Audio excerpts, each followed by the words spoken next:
Prochain bulletin.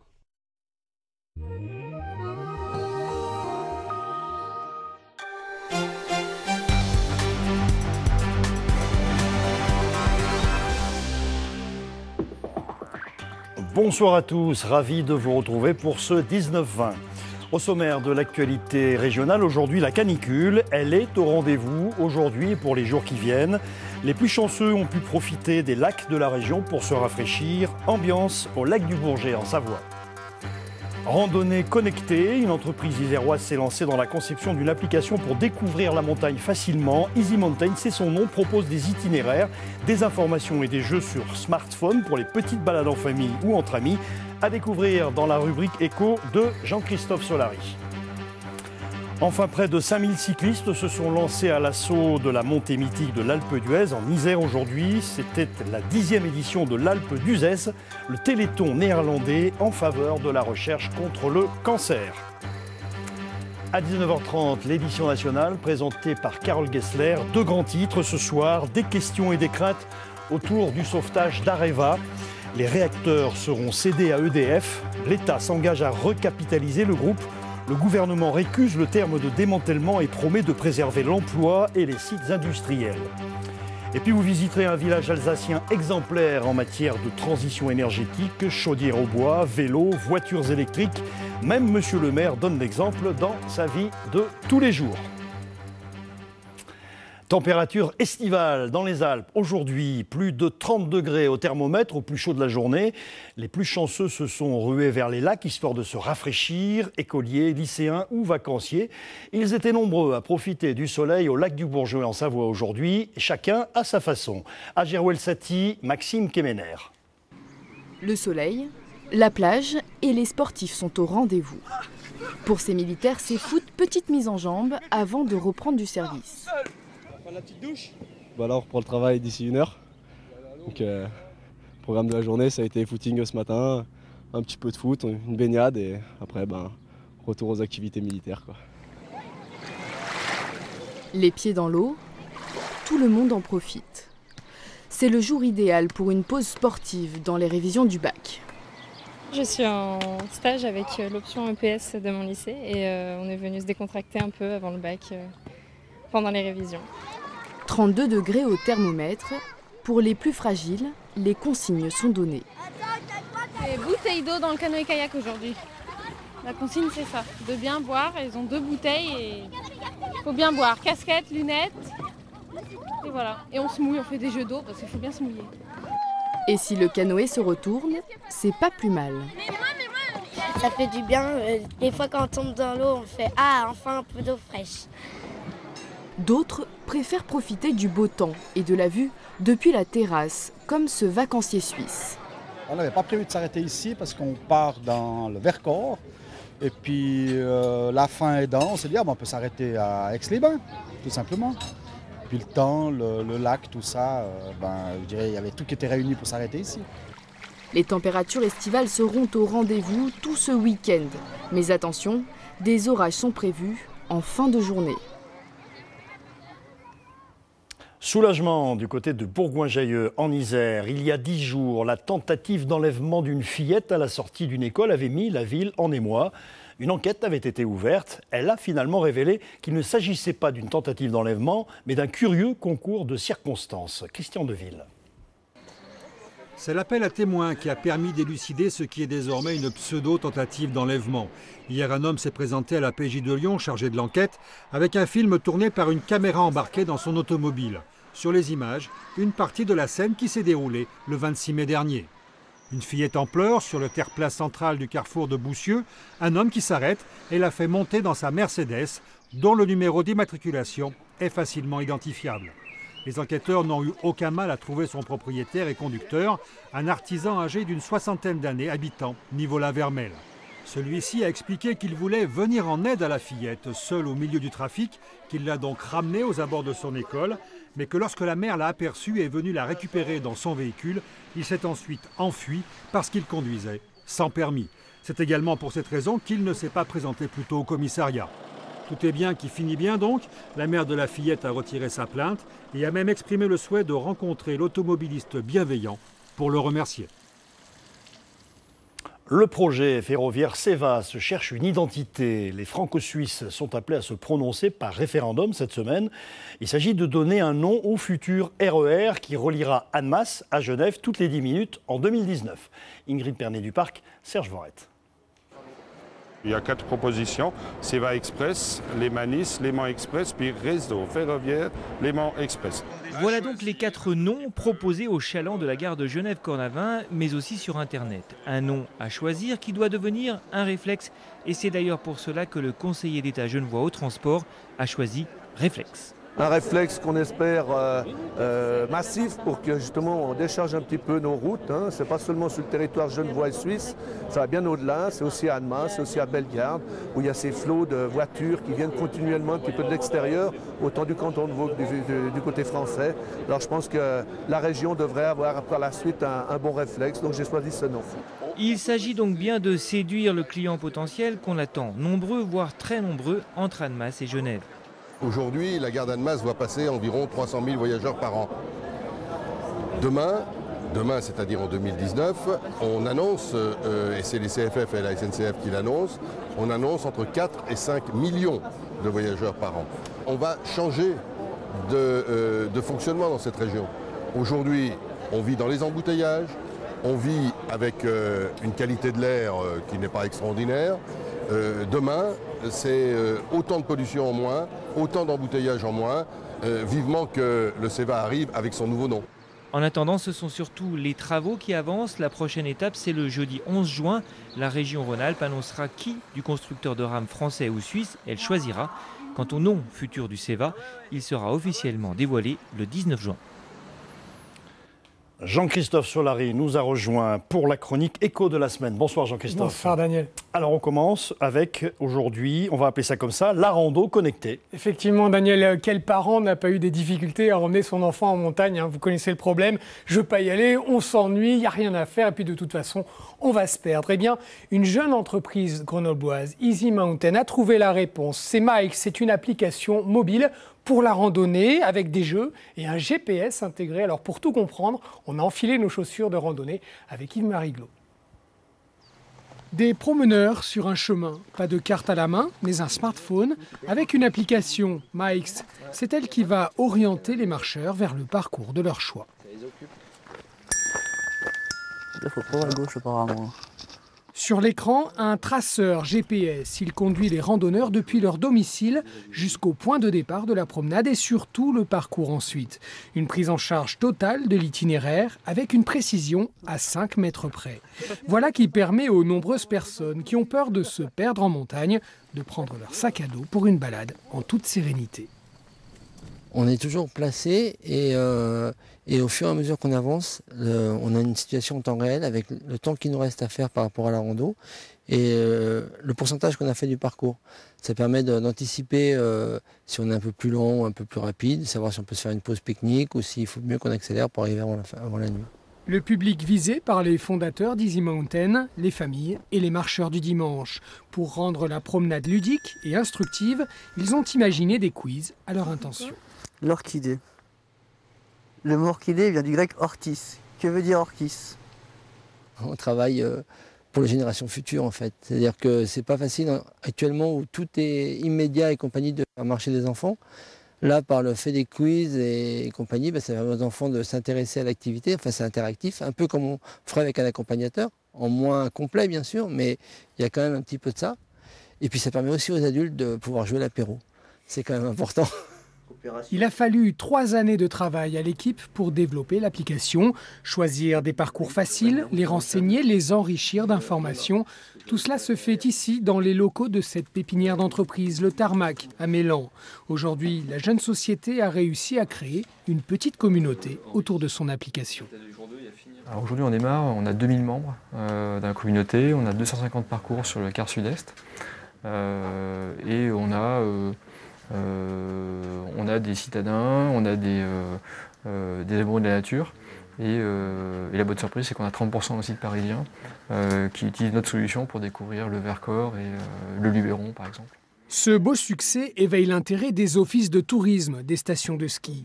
Elle trouve là le partenaire idéal pour développer la randonnée pédestre sur leur domaine en été. La Plagne, Val d'Isère, les Carélis ou Vercors Tourisme ont déjà signé. Et ce n'est qu'un début. Les grandes villes aussi verraient bien le petit Suricate proposer des balades urbaines sur les smartphones de leurs visiteurs. Et donc le téléchargement, Daniel, de l'application est gratuit. Certaines randonnées sont gratuites, la plupart sont quand même payantes, 2 à 3 € la rando. Bien, on va s'y mettre. Un beau contrat maintenant, Jean-Christophe, signé par McPhy Energy. Oui, McPhy Energy, l'entreprise qui est basée à la Motte-Fanjas et aussi à Grenoble, et qui est un spécialiste précurseur de la production et du stockage d'hydrogène, dans des galettes de magnésium notamment. Et donc cette entreprise, cette PME, a signé un contrat de 6,4 millions d'euros avec la province chinoise du Hebei. Cette province est aussi très en pointe dans le domaine des énergies renouvelables. Et donc son système Wind to Hydrogène vient d'être acheté. Il va être connecté à un parc éolien de 200 MW en construction. Une date à retenir, celle d'un forum de recrutement pour les grosses têtes. Oui, les surdiplômés, les docteurs en sciences ou autres, parfois eux aussi ont du mal à trouver un emploi. Et donc, Pôle emploi et le CNRS organisent la 2e édition du forum de recrutement spécialement dédié aux docteurs confirmés ou doctorants en fin de thèse. C'est donc le mardi 9 juin au Stade des Alpes de Grenoble. C'est toute la journée. 24 employeurs seront présents et ils proposeront une 50aine de postes en Rhône-Alpes et dans le sud de la France. Et enfin, les Oséades, c'est joli comme tout, viennent de débuter en Haute-Savoie. Effectivement, et c'est jusqu'au 19 juin. Les Oséades, c'est une centaine d'ateliers, des conférences, des animations dans les principales villes de la Haute-Savoie. C'est pour les porteurs de projets, les entrepreneurs, organisés par le conseil départemental, la CCI, la Chambre des métiers et de l'artisanat. C'est une occasion privilégiée pour s'informer, par exemple, sur la levée de fonds dans l'économie numérique, comment s'implanter en Suisse ou obtenir un financement auprès des banques. 2-3 choses indispensables. Et là aussi, pour tout savoir, un site internet oséades.com. Et merci Jean-Christophe Solari pour toutes les infos échos du jour. En Savoie, après l'ouverture du col du Petit Saint-Bernard, la semaine dernière, c'est au tour du col du Galibier. Ce point de passage estival entre la Savoie et les Hautes-Alpes ouvrira demain, vendredi. Tous les détails sur notre site alpes.france3.fr. Voilà qui va plaire aux cyclistes. Et à propos de vélo, justement, c'était aujourd'hui la 10e édition de l'Alpe d'Uzès, le téléthon néerlandais en faveur de la recherche contre le cancer. Dès ce matin, près de 5000 cyclistes hollandais se sont élancés à l'assaut de la montée mythique de l'Alpe d'Huez pour la bonne cause, bien évidemment. Jordan Guéant, Florine Eba. Même après 10 éditions, l'Alpe d'Uzès reste un événement à part dans le cœur des Hollandais. Un grand rendez-vous caritatif contre le cancer partagé en famille avec émotion. C'est très spécial, on court pour son grand-père.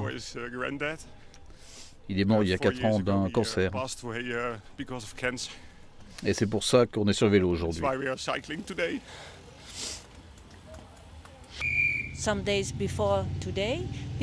Depuis quelques jours, les gens peuvent écrire de bons souvenirs, des pensées, des souhaits pour leurs proches disparus sur ces bougies.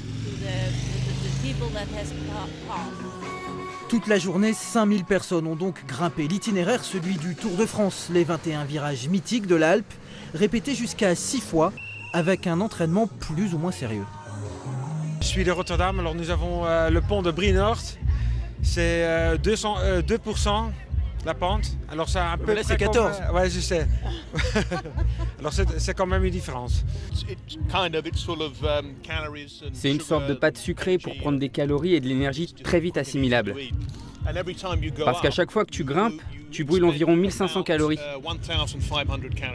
Au son du DJ, au rythme des ravitaillements, un seul mot d'ordre, dépassement. Car ici l'inscription est chère pour la bonne cause, souvent sponsorisée par des entreprises, un vrai succès. On a récolté en tout 118 millions d'euros jusque-là, dans les 10 ans qui sont passés. Et tout cet argent a été destiné à des projets de recherche pour que dans l'avenir, on espère, plus personne ne meure d'un cancer. Au fil des ans, les Hollandais ont au moins démontré une chose, à l'Alpe, ils ont des jambes et du cœur. L'Alpe qui verra l'arrivée de l'avant-dernière étape du Tour de France, ce sera le 25 juillet.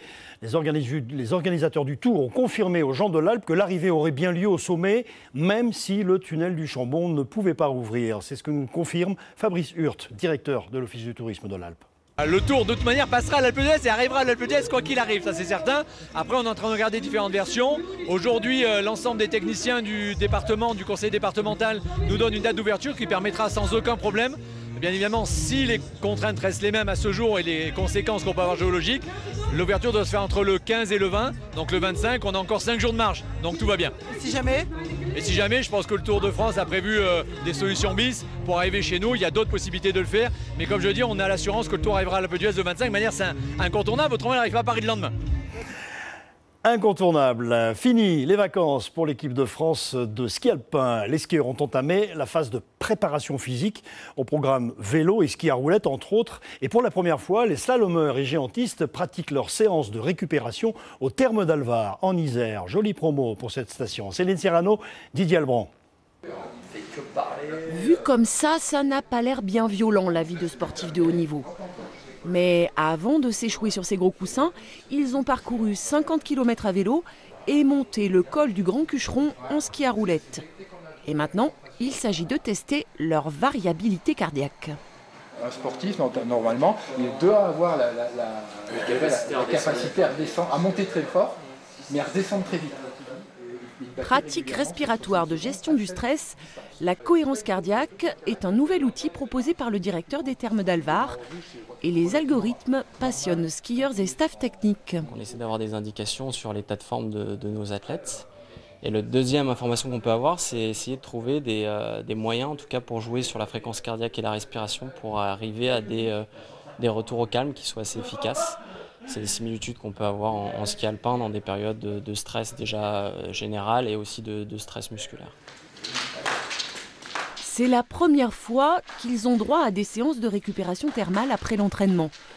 Et entre jacuzzi et papouille à l'argile soufrée, il se pourrait bien qu'ils y prennent goût. Ça va ? Pour une séance de récupération, c'est plutôt pas mal.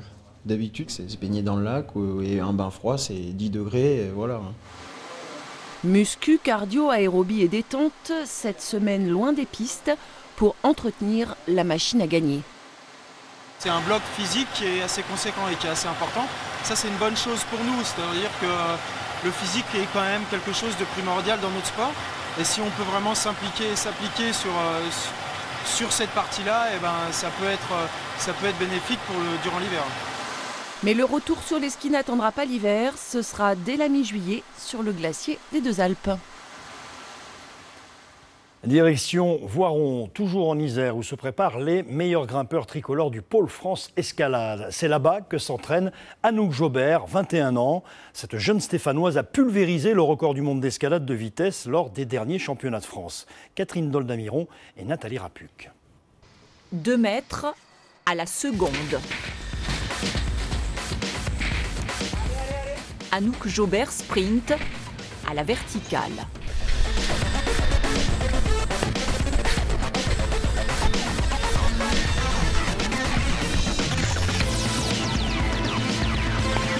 Tu as fait tomber récemment un record du monde.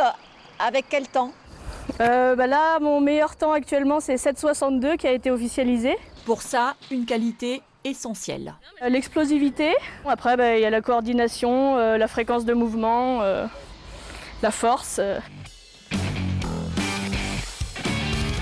Pour la force, la fonte, des tonnes de fonte ici, 1h30 par jour.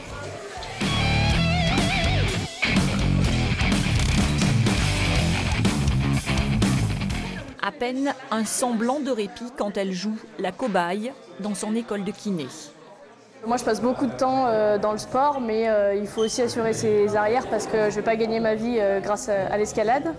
Donc pour moi, c'est important de suivre aussi le cursus professionnel. Et donc, entre autres kiné, moi, c'est toujours ce que j'avais voulu faire.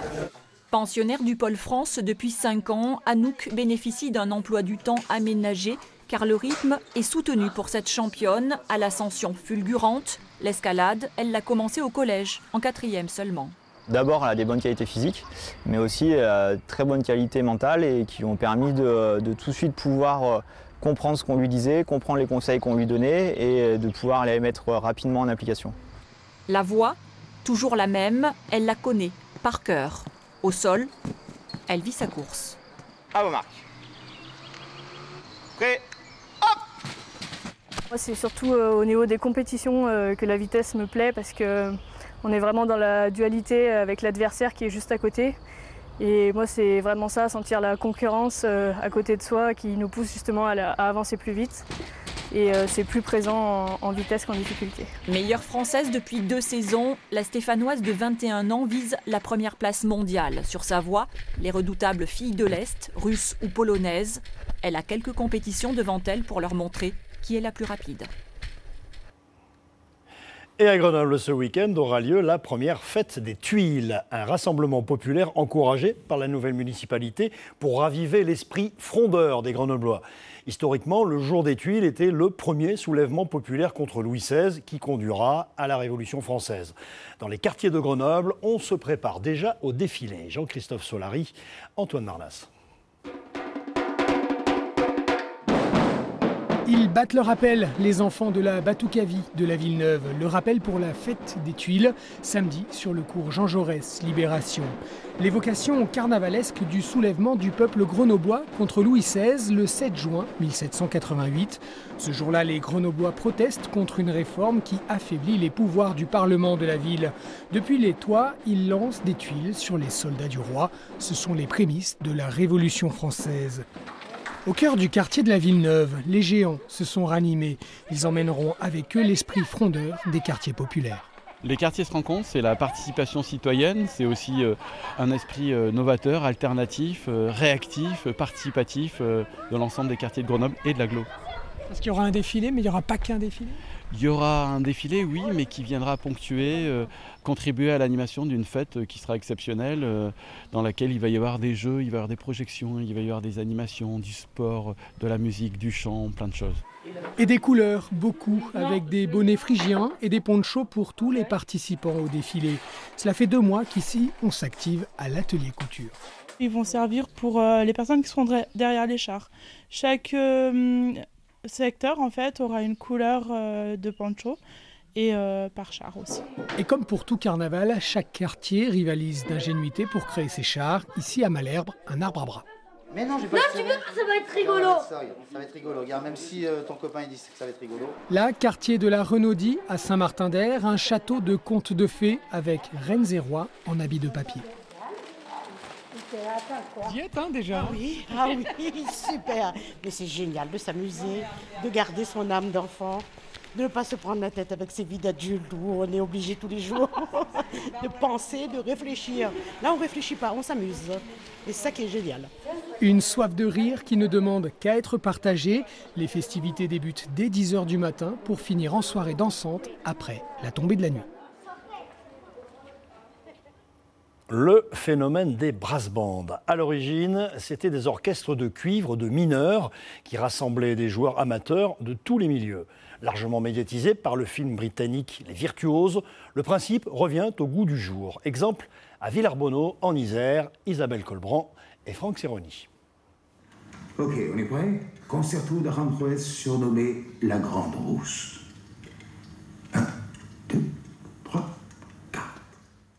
Succès confirmé que cette performance osée en direct par le brass band Accor jouait les morceaux musicaux du fameux film Les Virtuoses, car c'est bien là l'une des références de ce climat particulier qui règne au sein de cet orchestre à cuivre et percussions amateur.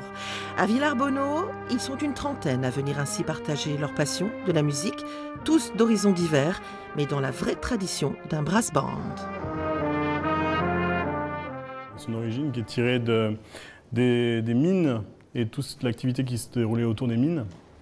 Voilà, donc c'est une activité complémentaire, complémentaire qui venait une distraction en fait à leur activité. Ils se retrouvaient en dehors des galeries pour partager un moment un peu plus de détente et conviviaux qui se retrouvaient autour de la musique du brass band.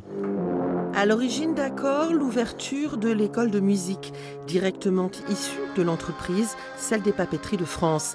La culture venait aux salariés pour rendre peut-être moins pénible la tâche. Suivant la philosophie politique, on peut dire que c'est du paternalisme ou c'est une façon d'apporter la culture au personnel. Je ne m'engagerai pas dans cette position-là, mais le fait est que si à Villarbonneau et dans la vallée, la musique existe, c'est parce qu'au départ, il y avait cet aspect-là, la possibilité d'apprendre la musique dans un milieu où peut-être la démarche n'aurait pas été faite spontanément par les familles. La culture de ces orchestres passe par toute une série de compétitions dans des divisions multiples pour atteindre la Ligue d'honneur. Celui de Villarbonneau a déjà un beau palmarès qui aboutit cette année au sacre de champion de France en première division. 2017 est maintenant le prochain objectif, la place d'honneur. Voilà pour l'information régionale qui revient ce soir vers 23h dans le Grand Soir 3. Dans un instant, Carole Gessler, l'édition nationale. Excellente soirée à vous.